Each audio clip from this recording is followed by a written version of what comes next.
couple years ago on Facebook, and I was titillated. Yes, I was titillated because I was a fan. We're fans, right? We're fans. And it turned out that we had some childhood synchronicity. I can't remember if it was the Queen's thing, it was the Catskills, there was stuff there, and we had some nice chatting, and then he was gone. He left Facebook. He was gone. I couldn't find him. He was gone. He was dead to me. I got over to the Twitter, and there he was. I found him again. Yeah. I'm in the floor. He invited me to the green room tapings, and Stephen was there, and he was there, and he was all nice in his little suit and everything. Not little, he's big. He was in his suit. Not big, but he's right. He's still right. And he has really nice boots on. I really like your boots. But anyway, so he's a stylish man, and so there he was, like for real, and I was like all excited, and I went over to say hello, and he was lovely. He was so nice, and he was warm. And then I jumped. I did what I do. I went too fast. I handed him my business card. I start talking about women who write. Over, done. He's done with me. He's on. He's moved on. I ruined it. This is what I do. And so it took basically another year of begging and pleading. And look, he's here. He's here. No, I really didn't have to. He actually on the Twitter wrote to me and said, you know, I'll do your next show. He did. He did last time. He did. And here he is. Woo. Okay, so anyway, let's get on to him. He's the son of a nightclub singer. Now, this is the exact opposite of what it said on Wikipedia, which is why I'm glad that I got it from you, because there it said that your mother was the singer and that your father was the talent agent. That isn't. Well, that's not what the thing that you sent me said. Oh. That said the son of a nightclub singer and a Borscht Belt talent. Doing very well today. Anyway, yeah. I think. Anyway, and I'll bet your father knew my father because my father was a Borscht Belt guy, so maybe they knew each other. That would be more synchronicity. Anyway, it's not surprising that Stephen, ladies, sit down. Do you get up and pretend this is Broadway? Because it could be, because he was on Broadway. But we'll get to that. So, all right. By the time he was in 3rd grade in New York City, he was appearing in television commercials. Just a little guy. Yeah, you'll have to tell us what they were.Is film debut was in a little movie called The Flamingo Kid. Remember The Flamingo Kid? Yeah. Okay, and he had a recurring role on As the World Turns. Okay. He appeared in Hamburger Hill.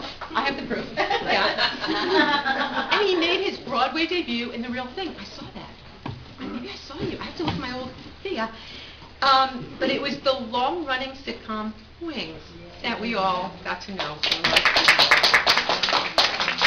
Yeah. And 10 years later, in Aaron Sorkin's Studio 60 show, which was the most unbelievable. I loved that show, and it was just wrong that it went away. It was just wrong. Just loved that show. No talking amongst yourself. Okay. Only to applaud and to fell over Stephen. Okay, so he starred in the television version of The Shining. We know Jack Torrance. We saw him do that. Yes, and he was a young JFK in the Kennedys in Massachusetts. His other feature films include Single White Female. That was creepy. The Temp, Jeffrey, and a sleazy 1930s pimp in Showtime's comic musical Reefer Madness. Close to my own heart. Returning to the stage, Weber played the lead in the hit Broadway musical The Producers. Okay, sidebar. On Easter Sunday, before opening night, I saw The Producers for the first time with Matthew Broderick and Nathan Lane. It was the best night of theater I have ever spent in my life, my favorite. I now read that Steven Weber is taking over the role of Matthew Broderick's role, so I get front row center seats. I take my best friend for her birthday, and we get there, and there's an understudy. So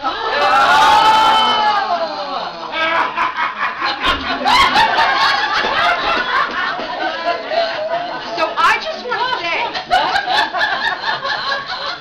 just want to say that one day at my podium, Robert Morse was here, and I didn't get to see him in How to Succeed in Business. And what did he do for us, ladies? He sang a cappella, I Believe in You. So I believe I'm owed a little I Want to Be a Producer. I think I'm owed. Okay. Okay. More recently, he starred with Kevin Spacey in the London production of National Anthems, and most recently on Broadway opposite Matthew Broderick in The Philanthropist. I have yet to read A More Deranged Mind. Following on him on Twitter is a must, for nothing else than the false sense of maturity that will wash over and compare with this lunatic. He's a regular contributor to the HuffPost, has launched his own perverse, albeit brilliant website, and I posted it on Twitter, and I'll put it on Facebook on our group for you guys. Please welcome the juvenile, irascible, adorable, mad genius that is Steven Weber.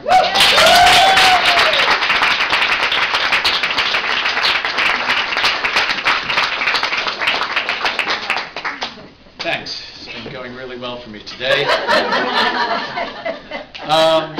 It's really a pleasure to be here, to be amongst all of you. It's great writers and performers, and that includes especially Vicki. I have been writing for several years, mostly out of self-defense, mostly to create, employment opportunities for myself. I'm writing, like so many others, so many of us, the kind of changing paradigm, economically speaking, and in the entertainment industry, it's changed like crazy. So writing has been a great outlet, but also a note of caution. I am vulgar. I love vulgarity. I love it. It's great, but it also gets me in Dutch a lot of the time. I can go over the top, and my wife is like, "You've got to stop writing that shit. It's terrible, it's terrible, it's terrible." And indeed, I've gotten into a lot of brouhahas with people who don't agree with me politically, or people who I piss off, or if I wrote a tweet, I guess an example of a gross tweet that got me in huge trouble was. Whenever I see your smiling face, I have to smile myself because I just fingered a puppy. Okay, now like I'm seeing people are looking at me. It's so funny, it's cruel, you hate animals, and some people are. So I don't appeal to everybody. You're doing this, it's horrible. But that, more than anything I've written, and I can write political things, I'm a very cranky liberal, that got the most angry response that I've had. I've written things on abortion, or, religion, that the puppy, figuring the puppy was, they would have, they would have been pogrom time. They would have come in, they would have killed me.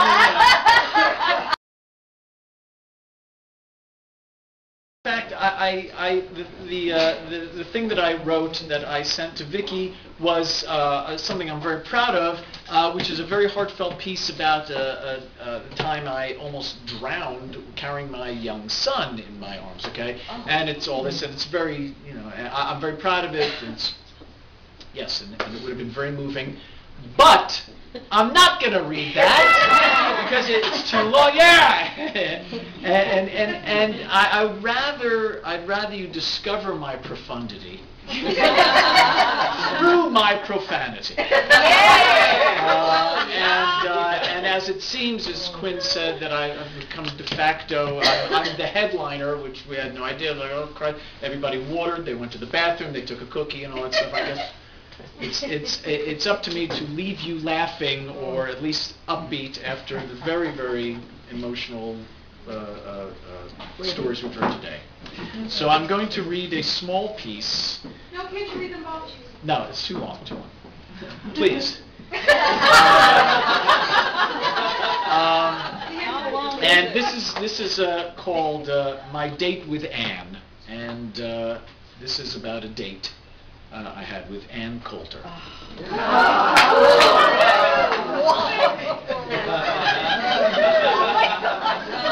Don't swear already. Did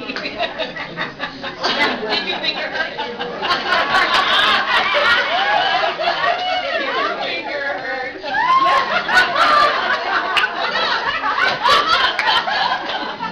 Okay, My Date with Ann.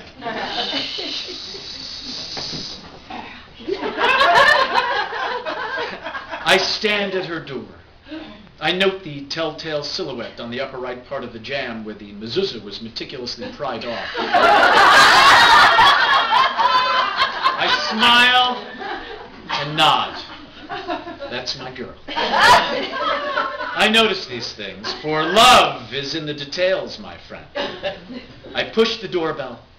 From behind the door's Baroque density, I hear a dreamlike and hopefully prophetic, "I'm coming!" accompanied by the clack, clack, clack of her exquisitely sharp heels skittering across the marble floor. I puff out my chest, flare my nostrils, and bite down hard on my molars, making sure to present myself in the most virile light. For this specimen of woman is a demanding one. She brooks no imposters, no approximates. She likes the real dealissimo. Savvy?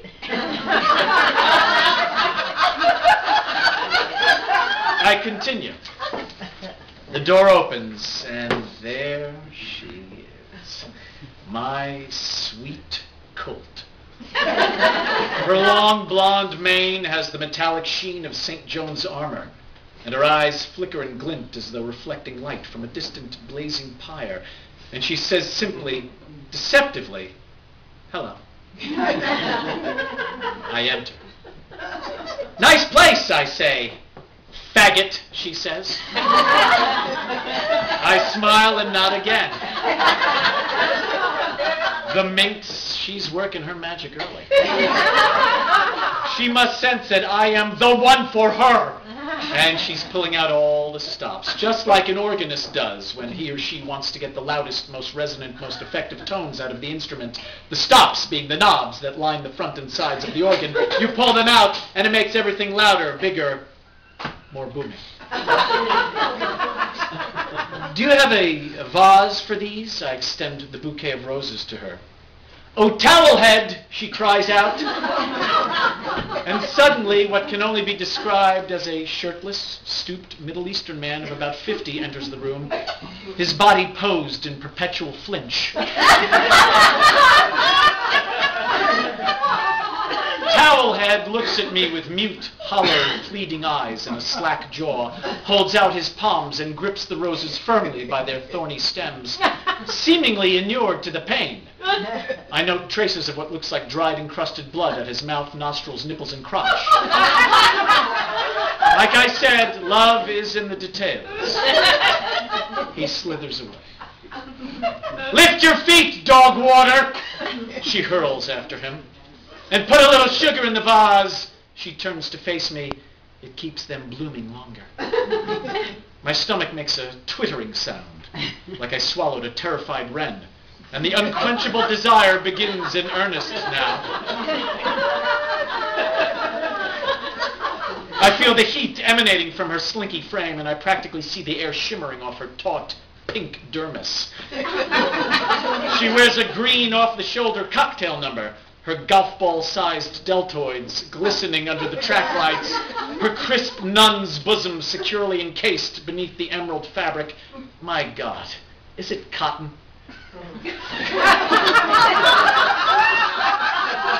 She leans over a small mirrored table to reach for a pre-poured glass of champagne, giving me a chance to spy her décolletage for the briefest of moments.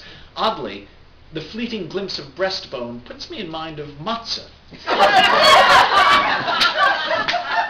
The kind my grandmother used to buy. She had a ritual involving lightly moistening the pocked cracker, best known for having been baked upon the backs of bondage-fleeing Hebrews.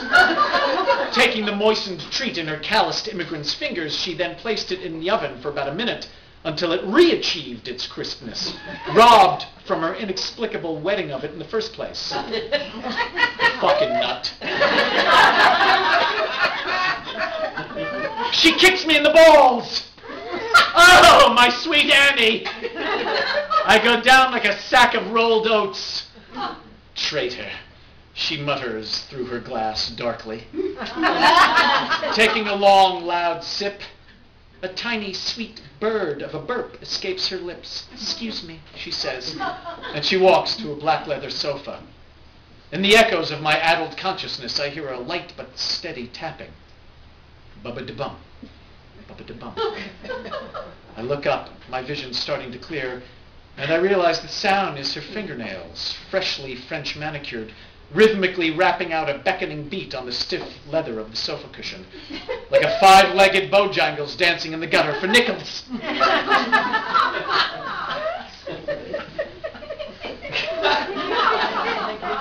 taking a deep breath to stay the creeping nausea brought on by her well-aimed toe. I crawl to the couch on all fours and, with some difficulty, pull myself up next to her. "I'd like to assassinate you," she murmurs and leans in close. No fool I take the hint and lean in myself. As the distance closes between our lips, I become acutely aware of an acrid, medicinal aroma. I'm a details man, as I said. But I am here for one thing and one thing only: to tame this terror Tessie. To break this wild Mustang, wrench her from the adoring grasp of her rabid public, and make her mine. She needs me. She craves me. I kiss her. Our mouth meet. My heart races. The phosphenes in my tightly clenched eyelids swirl and dance. This is what I've dreamed of. Heaven, Valhalla, and I am yours. I succumb to you, insatiable succubus!